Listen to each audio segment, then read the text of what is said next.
Scattered showers and storms continuing with a live look at Southern Pines where it is pouring. We're going to show you where these downpours are headed throughout the rest of your Memorial Day coming up.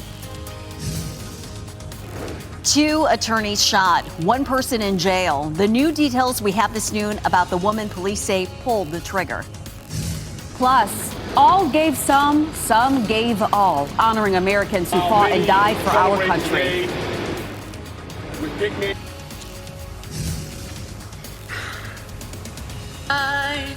Or the rampart. Your #1 source for local news. This is WRAL, coverage you can count on.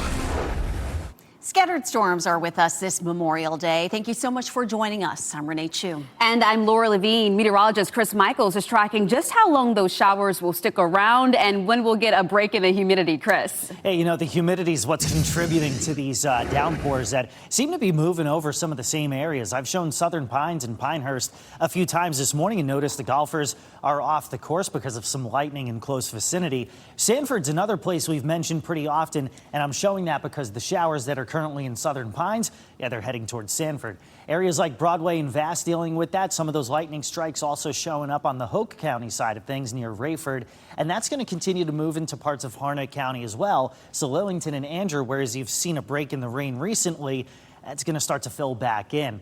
More showers on a more scattered basis heading into Wilson. Parts of Johnston County have seen 1 to 2 inches of rain already within the past 24 hours, but everything farther to the east is a lot more scattered. We'll back out the view and you can see where all this moisture is coming from. We're feeding off of the moisture from the Atlantic. It starts in South Carolina, then it starts to climb back into the northern side of things. And so we'll continue to see these scattered showers and storms really off and on throughout the rest of the afternoon, covering about 50 to 60% of the area. That's why you see that 50 to 60% between now and about 5 p.m. Up until 7 p.m., it's about 40% of the area. And then most of us north of the triangle, that's when we'll start to see our evening storm chances going up. But again, in terms of rain totals, where you see the blue and the purple, any shower or storm that forms has the potential to drop about 1/2 inch to 1.5 inches. It's just kind of feast or famine because of how scattered they are. We're going to show you the latest runs of Futurecast and the other storm chances involved in this week's forecast. That's coming up in a few minutes. Okay, Chris, thank you. Well, 2 Raleigh attorneys continue to recover today after they were shot outside the Raleigh Wake County Courthouse on Friday. They were representing Roseville police in a case brought by Gwendolyn White, as we know, and now White is charged with trying to kill them. Now, WRAL's Megan Cloherty has been covering this case since it started on Friday and has a better look at what we're learning more about White. Megan. Well, Laura, investigators say on Friday morning, Gwendolyn White was here inside the Wake County Courthouse. She was inside that hearing, became belligerent, they say. That's when she went to her car, got a handgun, and they say she met the attorneys here in this alleyway where she opened fire. As you mentioned, Gwendolyn White is accused.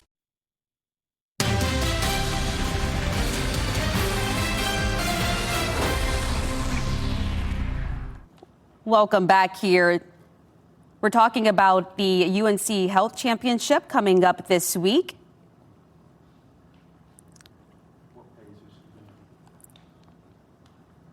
B14.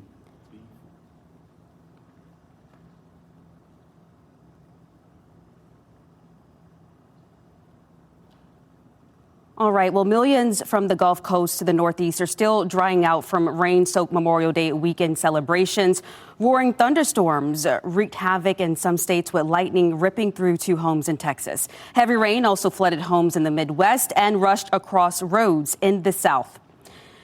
Well, we're joined now with meteorologist Chris Michaels. Really hard to see. I mean, those imagings coming in. We have rain here, but nothing like what they're dealing with. Thankfully, no. And especially like West Virginia and parts of Ohio, they've dealt with a lot more rain than we have. So that's why they're getting the flooding. But what's kind of interesting here is how our rain totals are crazy spread. You've got Goldsboro that's seen more than 2 inches of rain. Areas like Clinton and Holly Springs have seen more than 1/2 inch of rain, whereas Franklinton has seen 1/100 of an inch of rain. That's why we keep saying scattered showers and storms. It just goes to show you it's either feast or famine with these rain totals. Sanford has been one of the places I've mentioned several times, and I've showed this camera all throughout the morning because we continue to see scattered storms popping up over this area. And there you see that downpour right around Sanford, Broadway, Vass, Southern Pines, Pinehurst, Carthage, Rayford. All of that moving northward into areas like Lillington and Anger again. And then those storms that are in Sanford are going to start to head more toward Fuquay and Apex and Holly Springs and into parts of Wake County. Another shower heading toward Goldsboro, where you've seen that more than 2 inches of rain. That's not going to drop quite as much, but you've got some heavy rain along with it and some steady showers in Wilson County, moving from Lucama into Wilson itself. But this is really going to be the name of the game throughout the day today. I mentioned it during the newscast that between noon and about 5 p.m., it'd be 50 to 60% of our area dealing with some showers and storms, and that's what we're currently seeing. Futurecast is showing that continuing to be the case through much of the afternoon. We'll stop the tape here at about 5 p.m. and you'll notice that this is when things start to trickle down a little bit. Still some storms in the Sandhills, but as we head toward the evening, the bulk of what we're going to see storm-wise is probably going to be north of the Triangle and hugging the Virginia state line because that's where our actual front is. And these fronts, what they do is they take our warmth, they take our humidity, and they squeeze them out. So for today, temperatures upper 70s and lower 80s. Despite the clouds, it is warm and it is very humid, which is why those storms are dropping some pretty impressive rain totals. By tomorrow, there's a little bit more dry time, so we'll see high temperatures around 80 to 85 degrees, but still enough humidity and that front to the north to give us scattered afternoon storm chances Tuesday, Wednesday, potentially into Thursday as well. Now, once we get a northeast wind to come through, that'll drop our humidity late Thursday into early Friday, and things will start to feel a little more pleasant by then. But this is when the pattern starts to change yet again. We'll continue to feed off of that northeast breeze heading into the first couple of days of June. So this long-range outlook shows that below average temperatures are likely as we head into the new month. So, yeah, very warm, very humid by midweek, but that'll start to change as we head into the weekend and early next week. One day at a time, though, with the next 7 days. Again, today about 81 in the Triangle. Scattered storms will continue throughout a decent chunk of the afternoon and evening. By Tuesday, mid-80s. Wednesday, upper 80s. Thursday, mid to upper 80s as well. A break in storm chances and humidity by Friday. And then as our front lifts back to the north, it's back to more showers and storms for the weekend with highs in the 70s. Luis Hernandez back in the WRAL Live Center where we are tracking the beach. Right now, we have some good looks at Carolina Beach where things are looking pretty nice, what you would hope for on Memorial Day. But in something that is very important to keep in mind as all of this is going on is the risk of being at the water. This is information coming from the National Weather Service in Wilmington regarding rip current rescues over the weekend. You had 28 at Carolina Beach, 20 at Wrightsville Beach, 4 at Curry Beach, 52 total rescues. And on top of that, today is a moderate to high rip current risk day. So if you are listening to us on the radio, getting ready to make your way over to the beach, whatever it might be, please be aware of rip current dangers on the Carolina coast. Luis, thank you. Coming up tonight at 5:30 now, a race against time. The death of NASCAR champion Kyle Busch has renewed questions about sepsis and how quickly it could become life-threatening. A local doctor explains the warning signs and what everyone should know. Plus, solar farms targeted. Investigators say theft at a Nash County solar farm may have caused significant damage and losses. Tonight at 6, what deputies uncovered and the charges that one man now faces. And as we commemorate Memorial Day, we also highlight what's called the 100 deadliest days of summer, the time between Memorial Day. It's never easy turning over the car keys to your child, but this time of year can be especially concerning as the next 100 days are considered the deadliest for teen drivers. That's when teens drive more, they have more free time, and they're often driving in higher risk conditions. Jonathan Asani with Johns Hopkins Bloomberg School of Public Health says any new driver, regardless of age, is more prone to car crashes, but inexperience is just a part of what makes driving riskier for teens. Because their brains are still developing and they have more difficulty calibrating risk, frankly. Teens between the ages of 16 and 19 have a fatal crash rate almost 3 times higher than drivers ages 20 and older per mile driven. While car crashes are a top cause of death among teens year-round, they tend to spike in summer, rising by 30% between Memorial Day and Labor Day. Not using a seatbelt, distracted driving, speeding, substance use, and having teenage or young adult passengers in the car are all factors that also raise a teen's driving risk. In addition, driving late at night, particularly between 9 p.m. and midnight, is associated with an elevated crash risk. To reduce risk, parents can monitor their teens' driving, set clear rules and expectations, like always wearing a seatbelt, not using the phone, and not driving with other young people in the car. Choosing a vehicle with safety features is also important. Crashes are predictable, they're painful, but they're preventable. That was Mandy Gaither reporting. The CDC has a form parents can print out and teens can sign. It puts a family's rules of the road in writing to clearly set expectations and limits. We have more news ahead now. A hidden attraction for more than 100 travelers didn't know was there. Now a museum under the Lincoln Memorial will open to the public in time for the nation's 250th birthday.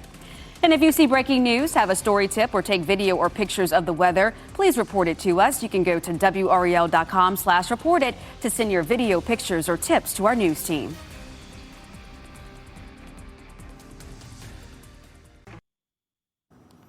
Tomorrow's PGA Tour stars are headed to the Raleigh Country Club to play alongside select former PGA Tour players. This unique blend makes the UNC Health Championship a truly special experience. And this year's event will support North Carolina's first freestanding children's hospital. Joining us to talk about this exciting event is this year's tournament director, Brian Crusoe. Brian, great to see you, and thank you so much for joining us. Thank you for having me. Now, I know the UNC Health Championship has been going on for more than 30 years, but for people who aren't as familiar with it, what is it and what makes it so special?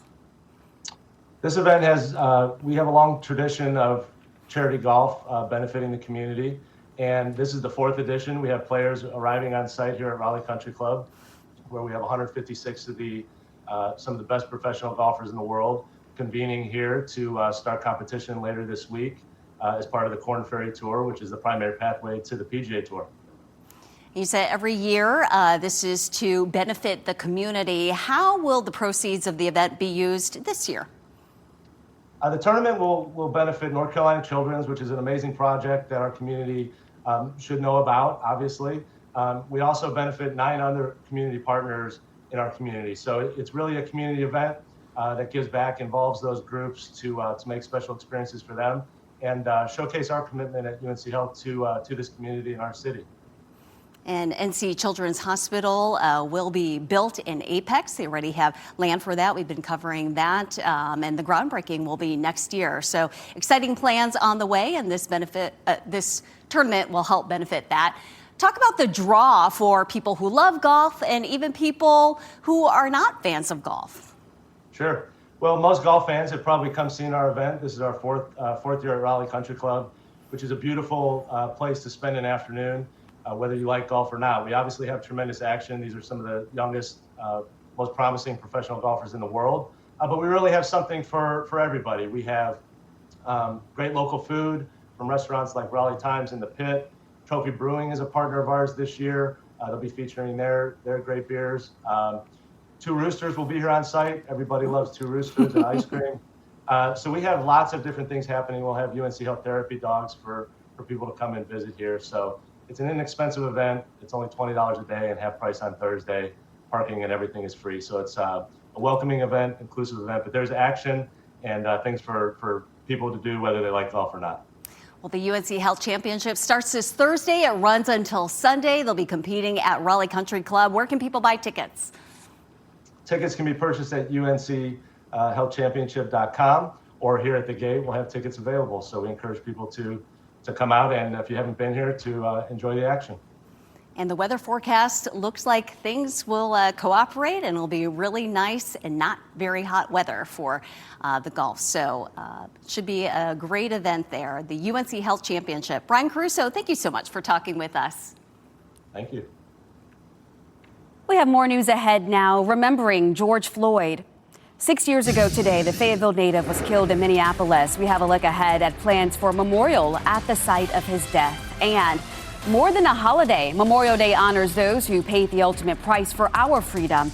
But what about the family members and service members left behind? Coming up, ensuring proper mental health resources are available.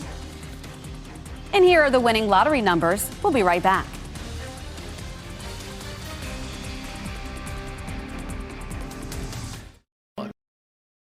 Live from WRAL News Headquarters in Raleigh, your number one source for local news. WRAL News, coverage you can count on.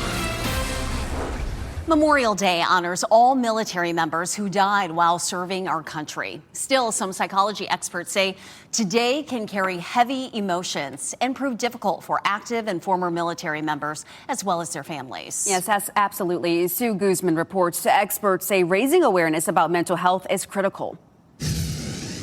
As the nation honors the military members who died while serving their country this Memorial Day, and who've really paid the ultimate sacrifice. A number of psychology experts say it's important not to forget the family members tragically left behind, citing how they might be struggling with their mental health amidst services and tributes to fallen heroes. May we never forget the cost of freedom, and may we live lives worthy of their sacrifice. And while Memorial Day is different than Veterans Day, Dr. Katie Bars of the University of Denver says this federal holiday can still be triggering for current and former service members as well as their loved ones.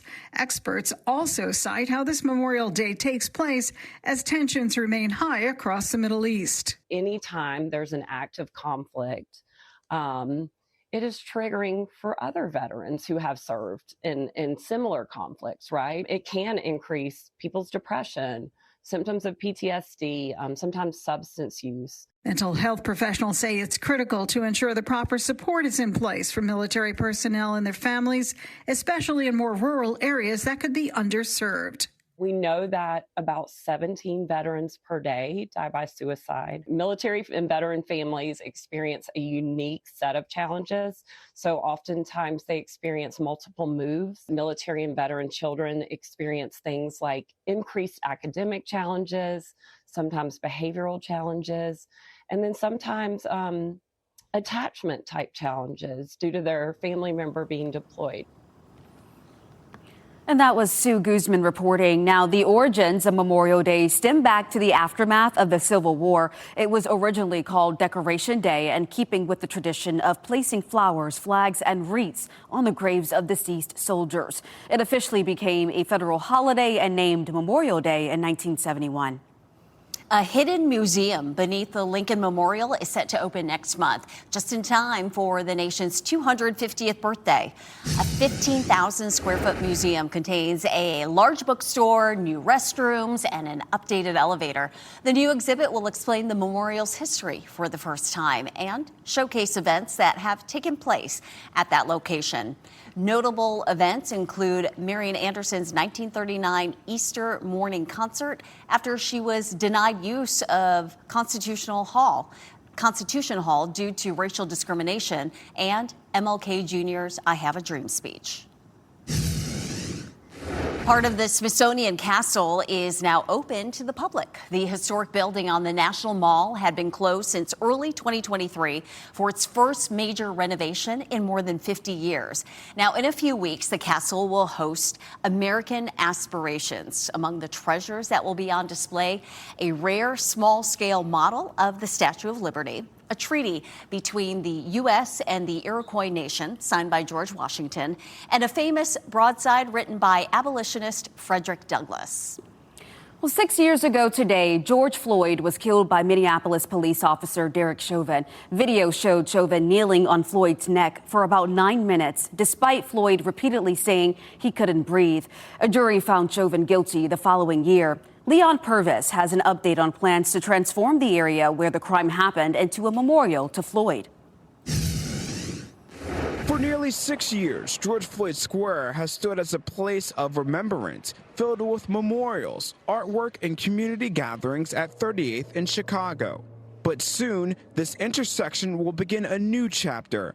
After years of debate over what the future of the square should look like, construction is set to begin next month.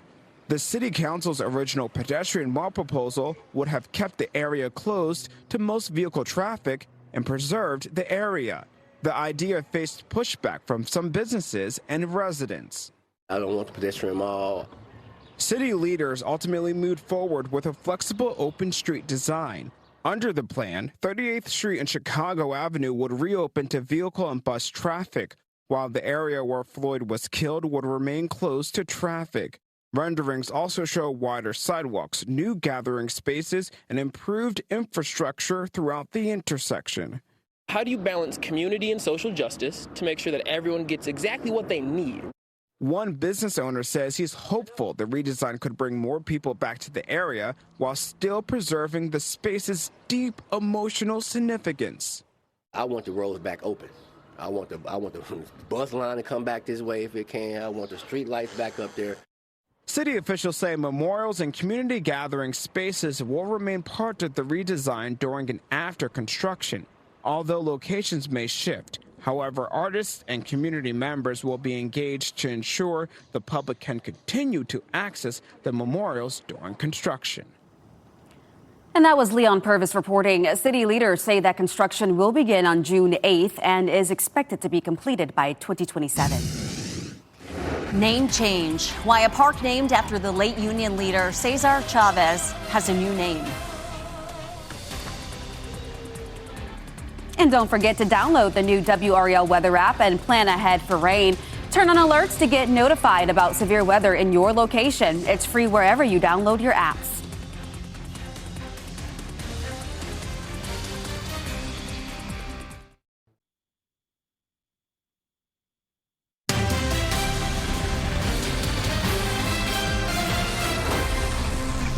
Cesar Chavez Park in Las Vegas now has a new name, one that celebrates Latino and Mexican culture in the community. The space is now known as Mariachi Park. County leaders unveiled the new sign over the weekend with a performance by local mariachi musicians. The change comes months after a news article revealed multiple claims of sexual abuse against the late Union and civil rights leader. Several states have since moved to rename celebrations and streets that bear Chavez's name. The retail pioneer who transformed Japan's convenience store industry has died. Toshifumi Suzuki was the founder of 7-Eleven Japan. In 1973, he defied widespread skepticism to bring the American brand 7-Eleven to Tokyo. Suzuki expanded ready-to-eat meals, helping to turn convenience stores into a cornerstone of daily life in Japan. Suzuki died of heart failure on May 18th. He was 93. A SpaceX rocket lit up the sky this morning as a Falcon 9 rocket lifted off from Cape Canaveral. The Memorial Day launch carried 29 Starlink internet satellites into orbit. The first stage booster landed on a drone ship out in the Atlantic Ocean. This is SpaceX's 35th launch from Cape Canaveral this year. The drone ship is expected to return to Port Canaveral with the booster in a few days. Mr. Rogers is coming to a mailbox near you. The beloved 2018 Mr. Rogers stamp won the U.S. Postal Service's Stamp Encore contest, and the public voted to bring back one favorite design from recent years. More than 500,000 votes were cast. The reissued Forever stamp is part of the Postal Service's 250th anniversary celebration. The stamps go on sale nationwide next Monday. Debt-free. Some students no longer have to worry about getting turned away from the lunch line. How a friend stepped in to help.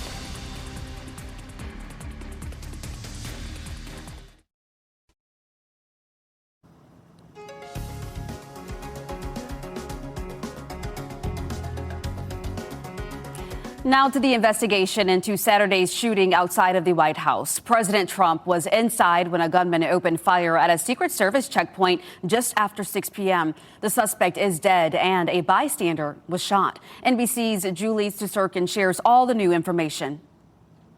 This morning, new details about a shooting next to the White House, with bullet holes and shattered glass left behind by the volley of shots.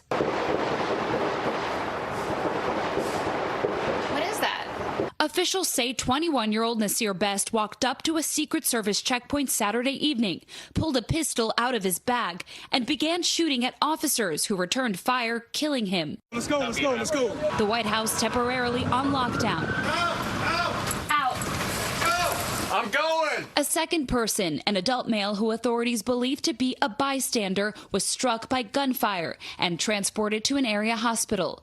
The Secret Service hopeful he will make a full recovery. Best was known to Secret Service. Officers arrested him last year for attempting to gain entry to White House grounds. 5 senior law enforcement officials say he had a history of mental health concerns. The president commending police and the Secret Service for their swift and professional action. There's no way. Shoshana Greenberg was at a restaurant near that corner with classmates and barricaded herself in the kitchen as the gunshots rang out. In the kitchen, it's the kitchen. We started hearing loud pops, and I was scared for my life. I thought I was going to die. The incident coming 1 month after a gunman breached a Secret Service checkpoint at the White House Correspondents' Dinner. Back-to-back violence so close to the president. Reminders of 2 attempts on then-candidate Trump's life in 2024. Take a look at what happened. The Secret Service director praising officers this morning for operating heroically in a heightened political threat environment. So in a court filing Sunday, the Justice Department argued the incident highlights the need for upgraded security tied to the East Wing expansion. The filing argues large events held in temporary tents on the South Lawn face are security risks. It says the ballroom would be part of a larger security complex with reinforced protective features. Luis Fernandez in the WRAL Live Center, and we have some sports news. The NCAA baseball tournament selection show was happening earlier. The field is out. We have some folks to go over here. In the Auburn Regional, you see there as the number 3 seed is NC State. They will be traveling to Auburn, playing teams like Auburn, Central Florida, and Milwaukee. Why is this such a big deal? Well, you have Elliott Avent, the NC State head coach for many, many years now. He is retiring at the end of this season. The season is not yet over, so that means his time with the Wolfpack continues. Now, I want to go ahead and show you another team here. We have the Chapel Hill Regional. That's right, UNC as a 5 seed will be hosting, check this out, Tennessee, ECU, VCU. That is a tough combination for UNC. We'll see how that goes this week. Luis, thank you. We have dreary and gloomy conditions out there, but a lot of places are getting a healthy dose of rain, and this is what we do want to see, right? Fantastic. Yeah, I mean, look, I get it, holiday weekend, but we've been talking about the need for rain for months now. So, and this is a good soaking rain. It is a good soaking rain, especially in Sanford. And this is one of those spots that we've been showing a number of times throughout the morning, and it's still very damp out there. Now, that cluster of showers and storms continues to move toward the north, but there's others to show you. The drive on US 64 there in Chatham County is going to be a little dicey, especially between Pittsboro and Siler City. Some very heavy rain heading north toward Lillington, some scattered pockets of heavy rain around Fayetteville, and then just north of areas like Coates, Dunn, and Benson. But that one shower that I was showing you in Sanford right now, knocking on the doorstep of Fuquay, Willow Spring, Holly Springs. You notice areas like Highway 55, right by Harris Lake, Cass Holt Road, right by Holly Springs High School, going to be dealing with some very heavy rain here pretty soon, and all that lifting from south to north. Now, a good thing I can tell you is there's no severe thunderstorm warnings, not expecting any kind of wind damage or anything like that, but there is a little bit of an uptick in the amount of lightning just because of how warm we've gotten. Now, our rain totals have been very streaky. There are some spots like Durham that got a trace, but then there's places like Southern Pines and Selma and Goldsboro that have seen 1 to 2 inches of rain. That's the name of the game with these scattered storms. Where they form, they've got a lot of that humidity to feed off of, so they drop some very heavy rain. That's going to be the case over the course of the next, I'd say, 4 hours or so. After 5 or 6 p.m., we'll see a slight reduction in the coverage of showers, about 30, maybe 40% of the area. But it's really after 8 or 9 p.m. that any kind of storms will mostly stay north of the triangle and start drifting into Virginia heading into tomorrow morning. So in terms of getting outside and firing up the grill, there's going to be some time to do so. My recommendation to you with how scattered these storms are going to be is that you have our WRAL weather app. Turn the location on so that you can be notified if lightning is within 15 miles of you. But in the meantime, yeah, very warm, very humid. Same thing tomorrow, and with a front nearby, it's going to keep the daily chance for scattered afternoon storms in the forecast. That'll be Tuesday, Wednesday, perhaps even into Thursday. And then once that front sags south, we get this nice comforting breeze coming in out of the northeast. So Friday, nice 82 with lower humidity. You see that dipping into Friday, but it tries to creep back up a little bit heading into the weekend. In conjunction with that drop in humidity, we're also going to be looking at some cooler than average weather heading into the first few days of June, whereas all the heat is going to be stuck in the northern plains. So in the meantime, very humid, getting hotter throughout the week. Temperatures mid to upper 80s. Daily storm chances through Wednesday, maybe even Thursday.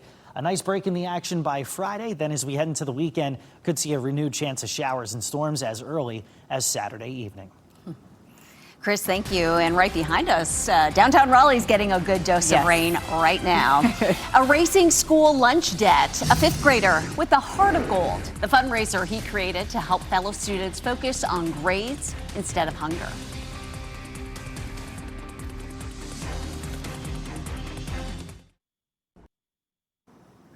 As we wrap things up, here's a look at a few of the headlines we're following today. A man faces charges after a reported break-in in Apex. Investigators say a man was on drugs and believed someone was breaking in, so he called 911. And when police started investigating the area, they heard gunshots. Children were inside the home, but no one was hit. Officers arrested Brandon Allen and charged him with misdemeanor child abuse and possession of a firearm by a felon. Low water levels caused by a drought are exposing hazards like rocks, stumps, and debris. It's part of the drought impacting much of the southeast. The U.S. Army Corps of Engineers urges swimmers to stay in designated swimming areas and avoid diving into unfamiliar water. Boaters should watch water depths closely and make sure everyone wears a life jacket. Memorial Day remembrances are happening across our area. This morning, the city of Durham held its annual Memorial Day remembrance in conjunction with the Durham County Veteran Services. It featured a roll call of over 350 local veterans, as well as a wreath-laying ceremony. Now to this sweet story. An 11-year-old Utah student is making a big difference in his school community. Liam Whitney raised money in his neighborhood to help families struggling with lunch debt. With help from the Utah Lunch Debt Relief Foundation, the fifth grader presented his school with a check for $2,100 to pay off outstanding balances. I did so like my fellow students could eat and not have to worry about starving. It's incredibly inspiring to see kids in this day and age want to give back to their community, and I think it's something we should be encouraging on every level.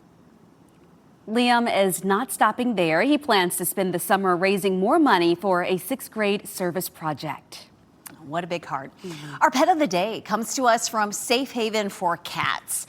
He's a 2-year-old orange tabby male. He loves food and treats and is very active. Gregory is looking for a family who wants playtime and fun. How can you resist that cute face? You can read his profile along with the profiles of other kitties ready for adoption at safehavenforcats.org.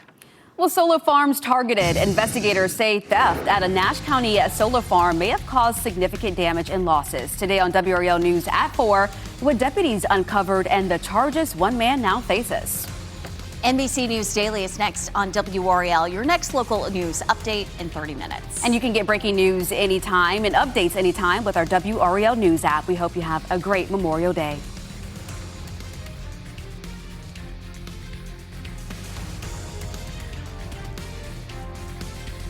Keep watching WRAL News over the air Channel 34 and Spectrum Channel 1257.